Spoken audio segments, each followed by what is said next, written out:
Welcome to this online interview by Project Cargo Weekly. Our special guest of honor today is Mr. Ralph Mertens. He's the Marketing and Business Development Manager of Deufol for the area Benelux and France. And it's a pleasure to have you here, Ralph. Very welcome to this interview. Thank you, Bo. Very nice to be here, and thank you for having this interview with me. Thank you. As you know, I live off getting people, convincing people to play a part. So I should thank you, right? Okay, I start always by asking my, let's say, accused or interviewees by asking them to tell our viewers a little bit about their background. How did they end up in the position they're in? So the same for you, Ralph. How come you are not sitting in a bank or working in the Diamond District in Antwerp? Why are you where you are? Well, it's quite easy to explain. I've been with Deufol almost from the start of my career. So I left school, okay. And when I left school, I went to work for a company, Bosch, that was in Belgium in the automotive industry. Okay. They made the windshield wipers for your cars. They made that automotive part. And after 3 months, my boss said, I have a big problem because I took you on and we don't have a project for you. But I have a solution. We have a packaging and logistics service provider who needs people. And so 3 months later, I started with Deufol, and I'm still there. So I've always been with the same company, but in different roles. I started in the operational side of things, warehouse management, quality, then HENS, so health, environment, and safety. And in the end, now I'm in the role for Benelux and France for the business development and the marketing as a region. Very interesting. I think many of our viewers around the world who may not be, let's say, be knowing anything about Deufol, perhaps you can elaborate a little bit on what you are actually doing. I mean, I see some beautiful seaworthy packed boxes or cases behind you there, and I suppose that's what you do primarily, isn't it? Tell our viewers about that. Yeah, indeed. What you see behind me is an example of a big one. Of course, we do also a lot of small ones. This is really one of the bigger ones we do in a year. But what do? We are an industrial goods packer and supply chain specialist. So the core business of what we do is the packing of industrial goods to get them around the world in a good way. But of course, if you do the packing of industrial goods, you also need the supply chain around it. You have customers that ask us, oh, can you please also do the warehousing for us? Or can you help us with finding a good forwarder to ship it? So around the industrial packaging, we also do the supply chain, meaning warehousing, receiving, consolidation, shipping, transport to harbors, container stuffing, and so on and so on. And we do that for all kinds of industrial goods, being it small, being it big, all kinds of industries. A lot of industries that we serve are people who own the cargo, who are producing big machinery that goes around the world. They are into infrastructure, into energy, into healthcare, and another base of customers that we serve is then the forwarding industry. Because a lot of forwarders have to get it around the world, and the customer says you just have to make sure it happens. And then in a certain point, they need the packaging, so they need us. Understand. That's a bit what we do. Understand. I think also many of our viewers would like to know, I mean, the packing, simple people would say, oh, it's just cut down some timber, build a box and ship it out. It's not so simple. There are a lot of rules and regulations and conditions you have to adhere to. You cannot just build a wooden box just like that. It has to be treated. It has to be. Elaborate on some of these, let's say, rules that are in place so that people know that it's not just to do it. Yeah, indeed, bro. And that's something we see every day in our facilities around the world. People who see the crate behind me, they think, well, okay, this is like a garden shed, you know, you just need to buy some wood, you need to put it together. Everybody can handle a nail gun, so it's okay. But there are some aspects that really need some attention, and that we see that a lot of starting companies, not the bigger one, but mostly the starting companies, they tend to forget. Yeah. And it's changing, because we have 90 sites worldwide. So Wow. The rule in China is not the rule in US, is not the rule in Europe, but there are some, let's say, top 5, 6 things you need to consider, and that's something that's necessary globally, wherever you are. Yeah. And the first one is the international regulation that is known under the name ISPM 15. That's something that a lot of starting companies, they tend to forget. If you use wooden packaging and you ship it around the world, it has to comply with that regulation. Okay, may I just hold you 1 second there? You said ISPN for Nancy or ISPM for mother? For mother. Okay, ISPM for mother 15. Okay.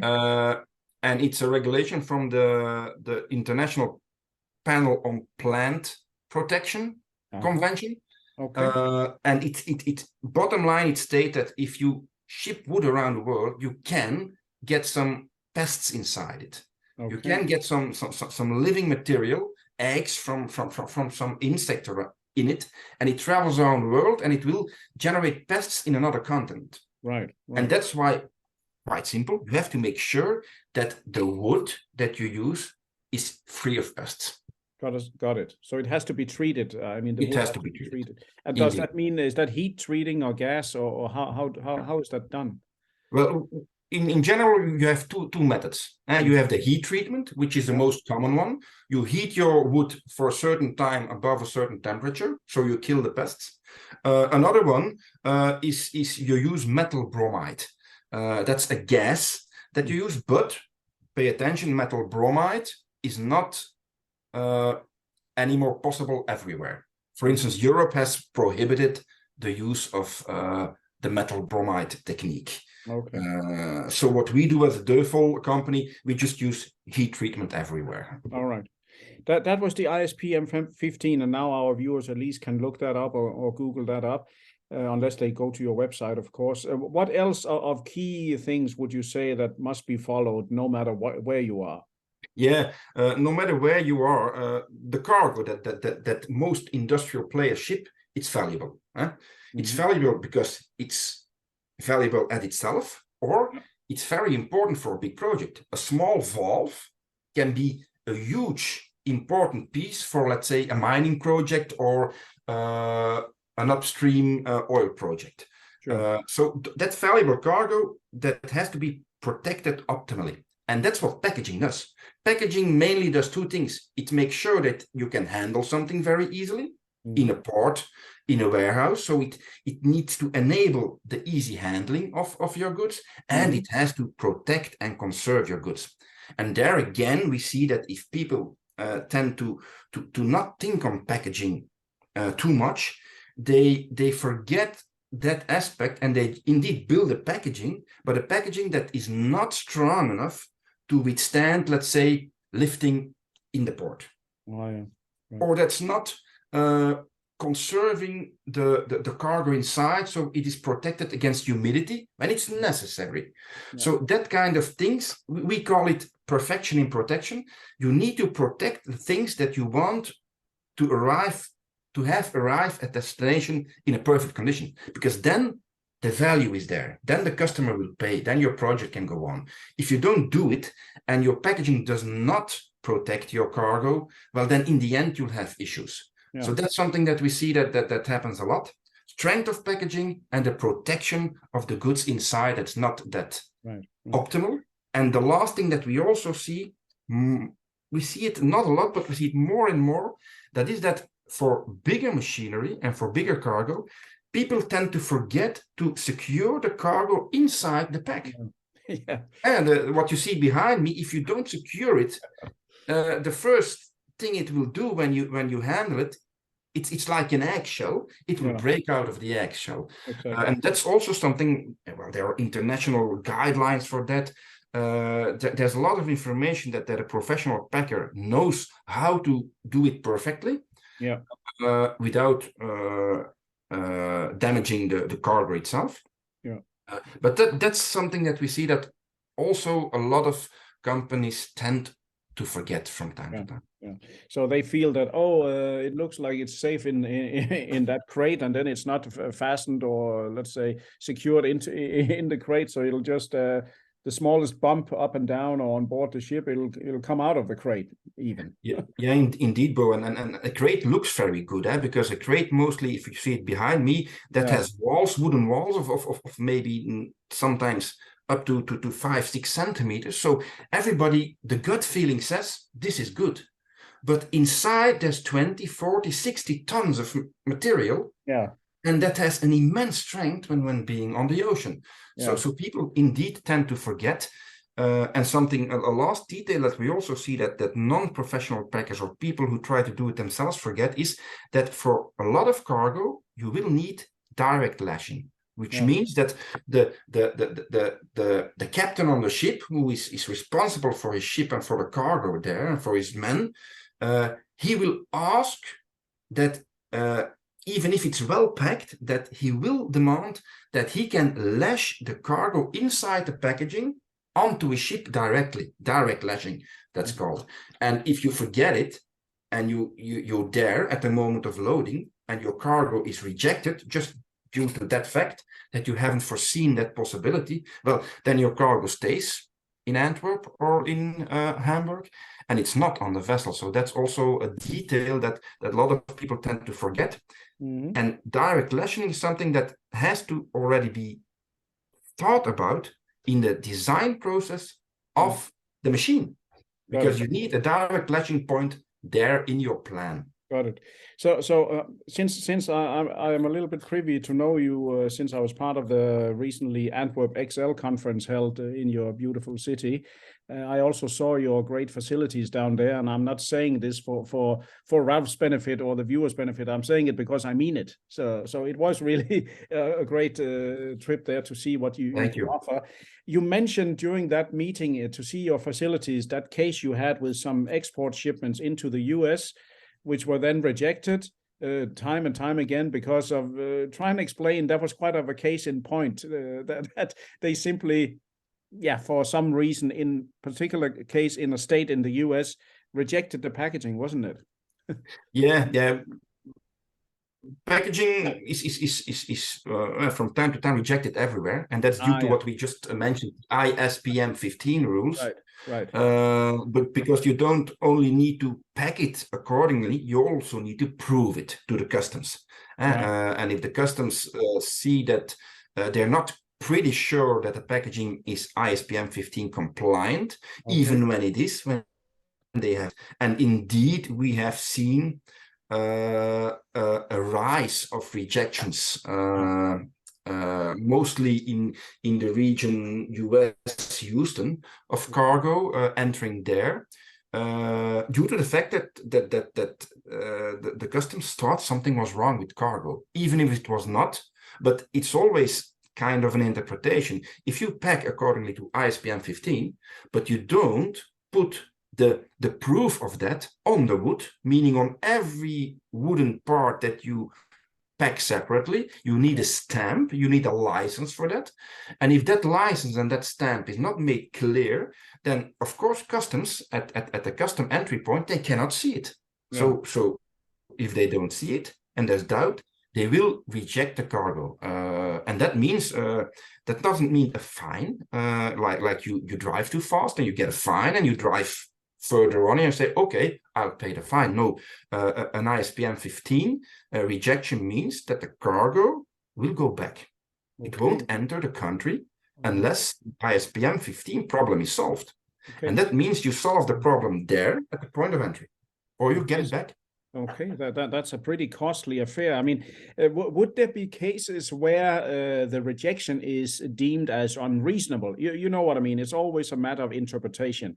And sometimes we see in different places, it's easier to say no because you are incapable of actually knowing about it than saying yes and checking it properly. So in fact, it could be unfair for the customer if they've done what they should, but the guy who's checking it at the destination is just not competent. Could that be a case in point two? I mean, how can you argue with these things? Let's say the package goes from your place, it's done according to all the rules, and yet still it's rejected, let's say in Houston, for example. Are you totally at the mercy of the entrance port? Well, there is some negotiation possibility, yeah, but it's small because the time frame is very near. Because it's not that you can say, okay, let's talk about it a few months, let's go here and back, and meanwhile the cargo will go on to destination. It's really a kind of days, maybe weeks, that you really have to talk through it. If you can provide enough evidence to the customs, they for sure will review their decision. But in most cases, because time is of the essence, it's difficult to really get that decision turned around. And in most cases, we also see when customers turn to us for something that we didn't pack, we also see that mostly customs does have a point. It's not always 100% valid, but it has a point. For instance, the stamp on that pack was not clearly to be read. Okay. So or we saw some signs of pests that we think are pests in a part of the wood. Well, if you see that kind of stuff, it's very difficult to really turn around the decision. Understand. But it's possible. It's clear. Just to understand a little bit more about the Deufol organization. So you are a global company. You originate in Germany, I believe, at least the DEU. Let's say Deutschland, yeah. Indeed, yes. So originate in Germany, but you can pack, you said 90 sites. Does it mean you have 90 sites around the world where you can do seaworthy packing?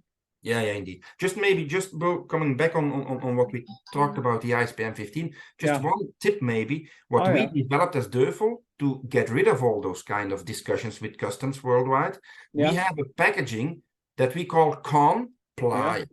And that's a packaging that is made of a non-wood material.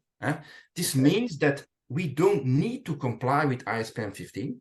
It has the same characteristics as a wooden packaging, but is not subject to ISPM 15, so we don't have any issues with it. Okay, but it's of course also then probably a slightly more expensive product. I mean, no free lunch in this world, I guess. No free lunch. The comply material is a little bit more expensive, but customers choose, and if they have a critical project, then they will go for the comply. Okay, that's actually a very good name, to comply with, and plywood and comply. That's a smart move. Whoever invented that name certainly did a good job. Indeed, the guy who at Deufol who thought about that name, he did a good job, because we also have a lot of standardized packaging with con, but the con stands then for container. Right. So we have a lot of industrial packaging that we have tailor-made to perfectly fit in a container, so you don't ship air.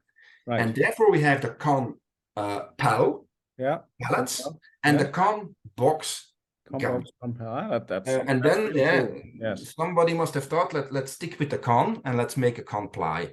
And if you think about it, the ply states for plywood. Of course, no. It means that it's completely laminated, and that's not a wood according to the. No, you certainly know your business. As I said, I saw it firsthand along with the other delegation members from the Antwerp XL. So I was quite impressed. Now, just turning back again to that 90 sites you mentioned. So if I'm in Shanghai and I want to move that Chinese car back to Sweden, and I want it nicely wrapped because it's a special thing for me, could I ask a Deufol would you have a site in China where you say, go here and they do it according to our standards, or how to reach you around the world if you're sitting in some location and you need something seaworthy packed. Do you have your own, let's say, contract partners around? You don't have 90 Deufol offices, I suppose, right? We have 90 Deufol sites.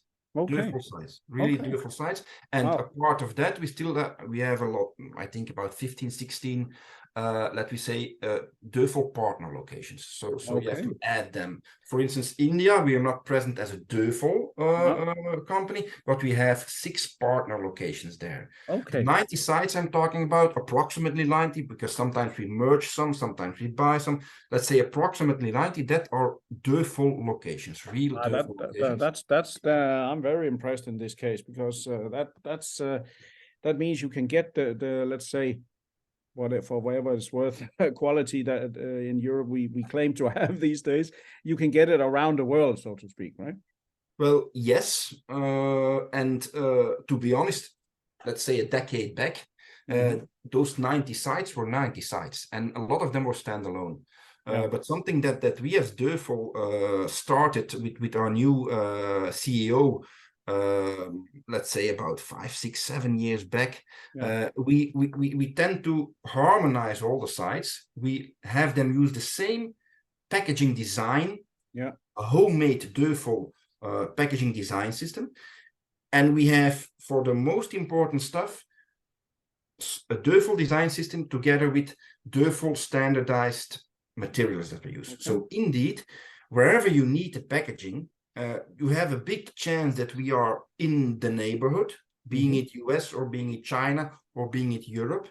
And if you reach out to one of the colleagues, wherever you are, they are aware of the possibilities in the other regions and locations, because we have a global network of business development and salespeople who really know what we can do around the world, and they have the same systems we work with. So if I design a crate for your car in Belgium, and you say, damn, Ralph, I'm mistaken. My car's in Houston. It's not in Sweden. Then I will say, no worries. We have the design. We'll just push a button, and the guys in US will make the crate for you. Okay, that's cool. The only thing still not that great in my story, because it's a great story of everything is standardized worldwide. There are some differences locally. Chinese packing will be a bit different because China has other rules and other materials. Sure, no. It's clear what goes as tip top in one place can be not so tip top in another. So, no, that's very clear. No, very impressive to know about your organization, and I take it that you can provide an introduction with all the sites or video or something that I can add to this interview later on, right, Ralph? Yes, I will note that down, Bo. Because that's well, anyway, I'm gonna ask you after we hit the record stop button. But one of the final questions I would like to ask you here, Ralph, would you say nowadays, I mean, your customers, it can be direct shippers, right? It can be freight forwarders. It can also be shipping lines, because now they claim to be freight forwarders too. I mean, the jack of all trade, they say they are. So you welcome anyone. But you are not a forwarder in your own right, are you? You are neutral. No. You are neutral to anyone who comes to you with cargo, right? Yeah, indeed, and indeed, the shippers and the ship owners, they indeed tend to also let's say vertically integrate a lot of stuff into their business. But we and that's very important for us, because we call ourselves, and we are, an industrial packer and supply chain specialist. So we can, for a lot of our customers who own cargo, produce cargo, we have to, because they ask us, we have to do the whole stretch, also the transport. But a lot of our customers are also forwarders. So we do not tend to step into their field. No. We are a service provider for the forwarders, and we will always be let's say in the back role for them. We will be assisting them, we will be servicing them, but we won't be competing with them. No, that's a very clear statement, because as you know yourself, everything is in a model nowadays. We don't know whether, I even saw one ship owner, now they're buying into hospitals, and you know, it's becoming a bit blurry. Seems everyone think they can do everything. Indeed. So let's see when the smoke clears how it's really going to be. Final question for you, Ralph. How do you view, let's say, 2023? People say the crisis is coming. There's less cargo to be had. Ship owners are not as arrogant now as they were just a couple of months ago. How do you see from your side? Because if there's nothing to ship, then there's nothing to pack. Indeed. Can you see the downward trend already? Well, what we've seen and what we have seen since COVID started, in our business, we see the activity going up and down. Right. We see a lot of packaging requests, and then we see less packaging requests, and then all our warehouses become full because cargo is coming in and doesn't need to be packed because projects are stopped worldwide. Right. And we saw that because we have a worldwide spread. We saw that very good that it differs with COVID. It differed per region, per period. You had regions that went into lockdown, others started producing again. But in the end, somewhere there was always a bottleneck that made it stop.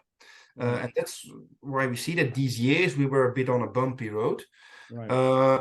I think if we look at 2022, it was more stable. If you look at 2023, if you look at the customers who are our most important customers who we tend to talk to at least every month, they keep telling us that their order books are full. So they keep telling us that they have projects that will go on in 2023.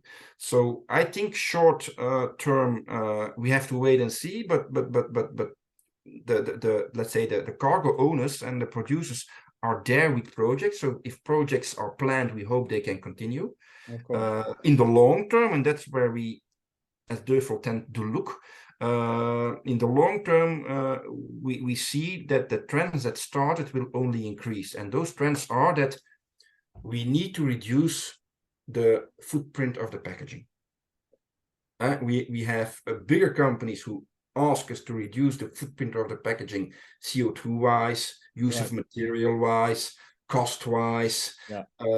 So that is an attention point, making our packaging, let's say, or reusable or less